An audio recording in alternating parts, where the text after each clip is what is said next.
தீமைக்கு எந்த அளவு எவ்வளவு பெரிய தீமையோ அதுக்கு தகுந்த மாதிரி கடுமை காட்டுவோம். கடுமை காட்டுவது என்னதுல வராது, நிதானம் எழுதுலாம் வராது. நிதானம் நாங்கள் தடுமாறல உளரல, இந்த மதகு தாள் எழுதுற மாதிரி உளறியா வச்சிருக்கிறோம்.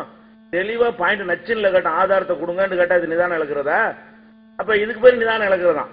ஆனா அதே நேரத்தில் இப்படிலாம் பேசக்கூடியவர் இப்னு தைமியா எவ்வளவு பெரிய ஆளு, அவர் போய் அவன் வேண்டாம் பொதுமேட்டில் பேசியிருக்காரு. இவர் இப்னு தைமியா மாதிரி நாம இவர் அவன் வேண்டாம் பேசிவிட்டோம். அனபிக்காரன் சாபிக்காரன் தௌஹீத்காரன் பொதுவான வார்த்தைகள் யாரையும் குறிக்காம அதுக்கு சொன்னதை சொல்றீங்களே.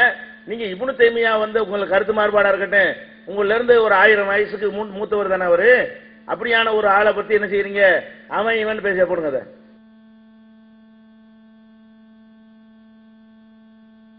மதிக்கிறாங்க அன்று இப்படி அவன் இவன் நம்ம இருக்கிறாங்க, அவங்க சீர்திருத்த முடியுமா?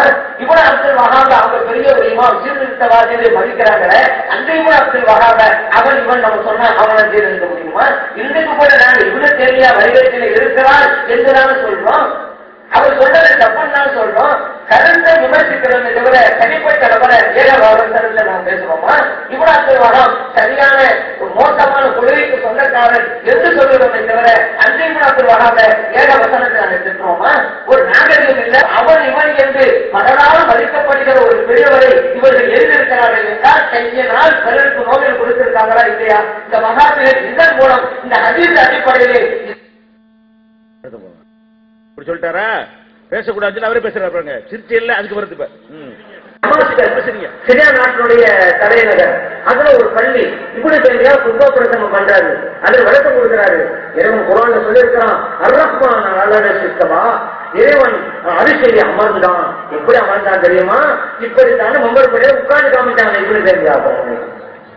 ஒவ்வொரு படியிலும் இறங்குகிறார். இறைவன் முதல் வானத்திற்கு இறங்கி வருகிறான். எப்படி தெரியுமா? இப்படித்தான் ஒரு படை இறங்கி காட்டினான் அந்த இப்னு தைமியா. அன்றைக்கு உலக பொதுமக்கள் எதிர்ப்பு தெரிவித்தார்கள். நானும் முதலில் தானும் வழிகட்டி பிறகு வழிகெடுக்கக்கூடியவன் இந்த இப்னு தைமியா அன்றைக்கு பத்வா கொடுத்தார்கள். இது தப்சீர் தாமிலே இருக்குது. அன்றைக்கு அப்படி மதித்தார்கள். உலக மக்கள் எல்லாம் பத்வா கொடுத்தாங்க.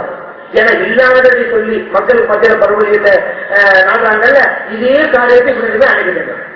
யாரும் சொல்லான்னு சொல்றாரு. அப்புறம் மக்கள் பத்தி பேசுவாங்க. ஏதோ தூரம் நின்று விட்டான். அப்ப இவ்வளவு ஆக்ரோஷமா அமையன்னு சொல்லக்கூடாது சொல்லி இருக்கிறோமா? அங்க கேட்ட மாதிரி இங்கேயும் கேட்டு போட்டு கடைசியில் சொல்றாரு பாருங்களேன். டோட்டலி இப்படித்தான், எதுலையும் நிலை கிடையாது. என்ன வேண்டாலும் சொல்லியிருப்பாரு, ஆதாரம் கிடைக்கும். என்ன வேண்டாலும் அல்ல இல்லைன்னு சொன்னது தேடி பார்த்தா கூட கிடைச்சிடும். அந்த மாதிரி எல்லாம் என்ன இருக்கு இருக்கு, அதுக்கு இருக்கு. சரி, அதுக்கு இருக்குது. போடுவோம் அப்புறமேலு. அப்ப அந்த மாதிரிலாம் இருக்குது. அதனால இப்ப கேட்டதுக்கு பதில் இல்ல. இப்ப இந்த கலாலாங்கிறாரு. திருமதிக்கு வருவோம்.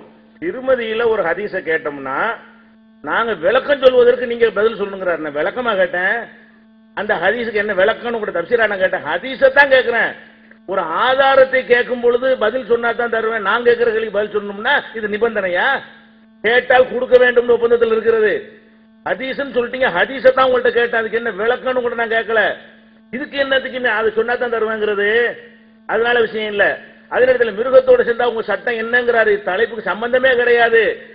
நீங்க இப்படி எழுதிருக்கிறீங்கன்னு என்னை பத்தி கேட்கணுமே தவிர உங்க தலைப்பு பிரகாரம் உங்க தர்ஜுமாவுல மிருகத்தை பத்தி இப்படி எழுதிருக்கிறீங்க அப்படின்னு என்கிட்ட கேட்கணுமே தவிர இதுக்கு என்ன சட்டம் அதுக்கு என்ன சட்டம்னு அவரே சொன்னாரு. என்ன கேள்வி பதில் நிகழ்ச்சி ஏண்டாரு அதான் பண்ணிட்டு இருக்காரு. மிருகத்தோட சேர்ந்தா உங்க சட்டம் என்னன்னு கேள்வி பதில் நிகழ்ச்சி வர்றாரு அவரு. அதுக்கு நான் அதை சொன்னா என்னுடைய பேச்சில் அது இருக்குதா?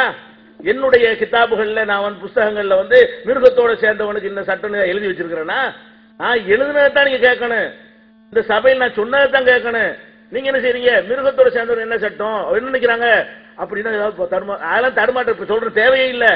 மிருகத்தோட சேர்ந்தாலும் சரி பணத்தோட சேர்ந்தாலும் சரி விபச்சாரத்துக்குரிய சட்டம் தான். அதுக்கு விபச்சாரம் அது விபச்சாரமா இல்லையான்னு வேணா தனி தலைப்புல பேசிக்கிறோம். திரும்ப பதில் சொல்ல பயங்கரமான கேள்வி நினைக்கிறீங்க. அது விபச்சாரத்தை விட கேடு கட்டது. சிறுமியை சீரழிக்கிறதுல இருந்து ஊமையை சீரழிக்கிறது, மென்டலை சீரழிக்கிறதுலாம் விபச்சாரம் இல்ல நீங்க சொல்லி வச்சிருக்கீங்க. நாங்க விபச்சாரம் தான் இருக்கிறோம். அதை விட கேடு கட்டது. ஒரு பொண்டாட்டிய ஒரு மனைவி ஒரு பெண்ணோட ஹலாலான பெண்ணோட சேர்ற மாதிரி குணத்தோட சேர்றது ஒரு சாதாரண விஷயமா சொல்லி காட்டுகிறார்கள். அதனால பெரிய மேட்டர் கிடையாது. இதுக்கு நாங்க பதில் சொல்ல தேவையும் கிடையாது. எங்களுக்கு தேவை என்ன? ரசூலுல்லாஹ் சொன்னாங்கன்னு நீங்க சொல்லியிருக்கிறீங்க. அதுவும் எப்போ இவ்வளவு கடுமையா கேட்கிறோம். நேற்று சாயந்தரம் இந்த ஹதீஸை சொல்லி ஒரு தடவை கேட்டு, 2 தடவை கேட்டு, 3 தடவை கேட்டு, 4 தடவை கேட்டு, 8 தடவை கேட்ட பிறகு தரலன்னு சொன்னா அப்ப கடுமையா தான் கேட்க, மக்களுக்கு புரிய வைப்பதற்காக வேண்டி கடும் வார்த்தைகளால் தான் கேட்போம் இந்த மாதிரி விஷயங்களுக்கு. அடுத்து இதாச்சா, இதுக்கு பதில காணாம். ஆட்டுக்கும் பிறந்த மனுஷன் கத்திபாயி குர்பானி கொடுக்கிற மேட்டர் என்ன செய்ய காணா, அதுக்கு பதிலே இது வரைக்கும் சொல்ல கிடையாது. அப்ப இதையும் நீங்க பாத்துக்கிறீங்க. அப்ப இந்த கலால விஷயத்துக்கு அடுத்து வர்றேன். கலால தானே சொன்னேன். இந்த கலால மேட்டருக்கு பதில் சொல்லிட்டோம்னு சொல்லி ஏதோ கேள்வி கேட்கிறாரு. நான் என்ன கேட்கிறேன், தாய் வழி சகோதரிங்கிறது இங்க எதுக்கு வருது? என்னுடைய தமிழாக்கள் தாய் வழி சகோதரி பத்தி எழுதியிருக்கணும். தாய் வழி சகோதரிக்கு என்ன பங்கு என்பதை பற்றிய கேள்வி என் தமிழாக்கத்தில் ஏன் வருதுன்னா, ஒரு விஷயத்தை நான் ஒன்னு சொல்லாம இருந்தா அது கேள்வி கேட்பீங்களா? தர்ஜிமாவுல என்ன சொல்லி இருக்கிறோம்னா தவறுன்னு சொல்லுங்க. தாய் வழி சகோதரிங்கிற கேள்வி நீங்க கேட்டீங்களே, அந்த தாய் வழி சகோதரியத்தான் இது குறிக்குதுன்னு நீங்க சொல்றீங்கல்ல, அதுக்கு ஆதாரம் நான் கேட்டேன். ஆதாரம் தந்துட்டு கேளுங்க. இது தாய் வழி சகோதரியை குறிக்குது, நீங்க அதை மாத்தி இருக்கிறீங்க கேட்கணும். அதுல வெறுமனே சகோதரின்னு இருக்கக்கூடிய நேரத்தில் நீங்களா தாய் வழி சகோதரின்னு எக்ஸ்ட்ராவா சேர்த்துக்கிட்டு நீங்க என்கிட்ட கேள்வி கேட்டா என்ன அர்த்தம்? தர்ஜிமா தானே தலைப்பு, தர்ஜிமாவுல கேட்டுங்க, எங்களுடைய நூல்கள்ல காட்டுங்க, எங்களை சேர்ந்தவருடைய நூல்ல இருந்து கேளுங்க. இதுல தாய் வழி சகோதரி எங்க இருந்து வருது? அதை பத்தி நீங்க கேட்கறீங்க. அந்த வசனத்திலேயாவது தாய் வழி சகோதரி இருந்தா என்கிட்ட கேட்கலாம். வசனத்துல தாய் வழி சகோதரி இருக்குதா? எங்க நூல்களை பத்தி குறிப்பிட்டிருக்கிறோமா? இது கேள்வி கிடையாது. நீங்க தான் எனக்கு பதில் சொல்லணும். தாய் வழி சகோதரின்னு சொன்னதுக்காக வேண்டி பதில் சொல்லணும். இதுக்கு தெளிவுபடுத்தி முடித்து விட்டோம். அடுத்து என்ன, பெண்டிங்கா இருக்க பதில் சொல்லல. அதான் டிகிரிக்கு பதில் சொல்ல கிடையாது. இந்த கத்தீப குர்பானி கொடுக்கறதுக்கு என்ன செய்யல, பதில் சொன்னது கிடையாது. அடுத்து என்னன்னு கேட்டா, திருட்ட சொல்லி கொடுக்காங்க. திருட்ட கத்து கொடுக்கறது. இந்த மாதிரி உங்க மாதிரி ஆளுக்கு ஆட்சியில் இருந்த சட்டம் போட்டாங்கன்னு வைங்க, அவ்வளவுதான். பயங்கரமான எப்படி சொல்றாங்க, ஒருத்தன் ஒரு சுவத்துல அடுத்த வீட்டு சுவத்துல ஓட்டையை போட்டு உள்ளக்கு போயிட்டான். இன்னொருத்தன் என்ன செய்யறான், வெளியே ஓட்டையை போட்டானா வெளியே இருந்து இன்னொருத்தன் பொருளை எல்லாம் என்ன செய்யறான், எடுத்தான்னு சொன்னா அவங்க திருடன் ஆக மாட்டாங்க. ரெண்டு பேருமே என்ன கிடையாது, சும்மா நாவலகும் ஆகருமின் ஹாரிஜின். ஒருத்தன் ஓட்டையை போடுறான், இன்னொருத்தன் போய் என்ன செய்யறான், வெளியில இருந்தே கையை விட்டு அந்த ஓட்ட வழியா ஒரு பொருளை எடுத்துக்கொண்டானே, ஆனால் அவன் என்ன செய்யல, திருடன் ஆக மாட்டான். அவனுடைய கையை வெட்டக்கூடாது. அல்லது அதுகளை எதகு ஃபீ பைத்தின், அல்லது கையை வீட்டுக்குள்ள நுழைச்சி வகத பொருளை திருடிட்டான், அவனையும் தண்டிக்க கூடாது. ஜன்னல் வழியா கதவு வழியா திருடிட்டு போயிட்டான்னு வைங்க, அவனெல்லாம் தண்டிக்க கூடாது. இந்த மாதிரி எல்லாம் என்ன செய்யறாங்க சொல்லி காட்டுறாங்க. அப்ப நம்ம என்ன கேட்கிறோம்னு கேட்டா, ஒரு திருட்டு என்பது அது இன்னொன்னு சொல்றாங்க. இன்னொன்னு என்ன செய்யறாங்க, ரெண்டு பேர் பிளான் பண்ணிக்கிட்டாங்க. ஒருத்தன் ஓட்ட போட்டு உள்ள போயிட்டான். உள்ள இருந்து என்ன செய்யறான், அந்த பொருளை எடுத்துட்டு அந்த செவத்து மேல வைக்கிறான், ஓட்ட போட்டு மேல. வெளியே இருந்து ஒருத்தன் எடுத்துக்கொண்டான். அது என்ன இல்ல, ரெண்டு பேரும் திருடம் இல்ல. ஏன் திருடம் இல்ல, இவன் போனால் அவன் எதையும் எடுத்துட்டு வரல, இல்ல வேற நாளா தானே வெளியே வந்தான். வெளியே இருந்தவன் உள்ளக்கு போய் ஒண்ணு எடுக்கல, இல்ல தத்துவம். திருட்டு இல்லைங்கிற தத்துவம். இப்படி இவருடைய வீட்டுல யாராவது செஞ்சுட்டு போனா போலீஸுக்கு போகாம இருப்பாரா?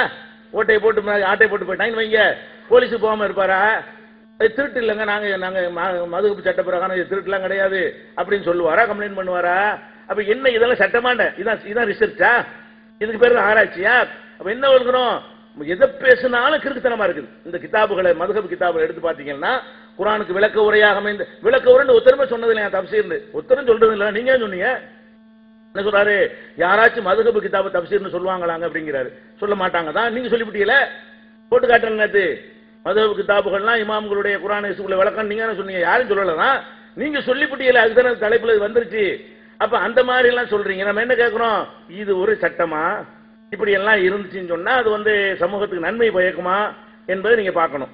அடுத்து என்னன்னு கேட்டா, மறுபடியும் பாருங்க, சலாம் ஆரம்பிக்க முடிஞ்சு போயிருமா, அதே மறுபடியும் சொல்லுவாரு. சலாம் ஆரம்பிச்சாரு, அது முடிஞ்சு போடுச்சு. சலாம் விஷயத்தை பொறுத்த வரைக்கும் ஒரு நூல்ல இருந்து காட்டுறாரு.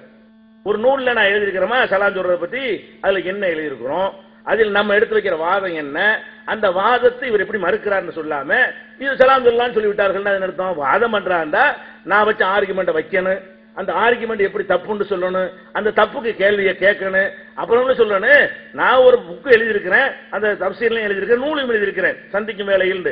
அதுல இருந்து ஒரு எடுத்து காட்டுறாண்டா காபிருக்கு சலாம் சொல்லலாம் சொல்லிவிட்டார்கள். இதான் பதிலா, என்ன சொல்லிட்டார்கள், என்ன ஆதாரம் காட்டி விட்டார்கள், அது எப்படி தப்பு, நீங்க எப்படி முறியடிக்கிறீங்கன்னு முறியடிச்சு காட்டிவிட்டு என்ற பதில் கேட்கணும். காபிருக்கு சலாம் சொல்லலாம் கேள்வி கேட்ட பதில் சொல்லல, ஒழுங்கா கேளுங்க கேள்வியை.